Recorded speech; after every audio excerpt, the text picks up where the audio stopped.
নমস্কার বন্ধুরা, শুভ সকাল। আশা করছি সকলেই খুব ভালো আছো ও সুস্থ আছো। সকলকে আরও একবার সাথী ভিলেজ লাইফের পক্ষ থেকে নতুন একটি মিনি ব্লগে অনেক অনেক স্বাগত জানাই। আজ শুক্রবার, চৈত্র মাসের শুক্রবার। বেশ অনেক কদিনই হয়ে গেল মাসের, তবে শেষের দিকেও চলে এসেছে। ওই জন্য সকাল সকাল স্নান করে আজ পুজো দিতে বসে পড়েছি। এই যে সমস্ত কিছু এখানে গুছিয়ে নিয়েছি।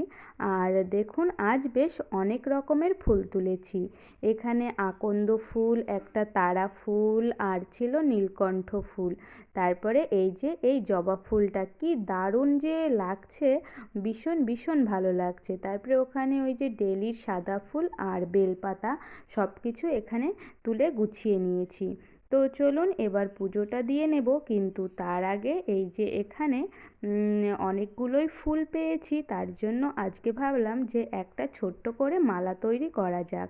তো আমাদের বাড়ির মূর্তিটা তো অনেকটাই ছোট, তার জন্য খুব বেশি বড় একটা মালার প্রয়োজন হবে না।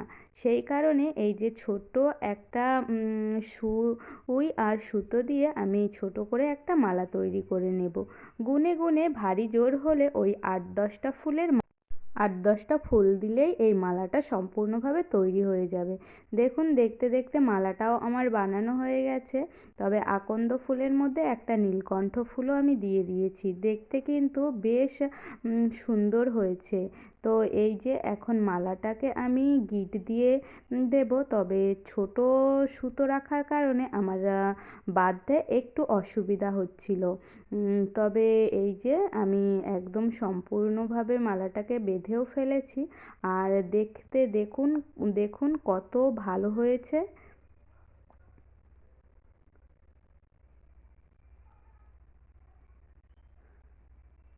তো এই যে আমার মালা বানানো কমপ্লিট হয়ে গেছে। তারপরে আমি আর কি পুজোটাও সেরে নিয়েছি, কিন্তু সেটা আর ভিডিও করতে পারিনি। তো এইভাবেই আজকে আমার পুজোটা কমপ্লিট হলো। সব কিছু মিলিয়ে এই যে ব্লগখানি এতটুকুই ছিল। আপনাদের কেমন লাগলো অবশ্যই সেটি কমেন্ট করে জানাতে ভুলবেন না। আর যদি ভালো লাগে তাহলে একটি লাইক করে দেবেন। আবারও নতুন ভিডিওর সঙ্গে দেখা হবে। ততক্ষণের জন্য সকলে সুস্থ থাকবেন, ভালো থাকবেন। আর হ্যাঁ, যদি কোনো বন্ধু আমার চ্যানেলে নতুন হয়ে থাকো তাহলে অবশ্যই আমার চ্যানেলটি সাবস্ক্রাইব করে আমার পাশে থেকো।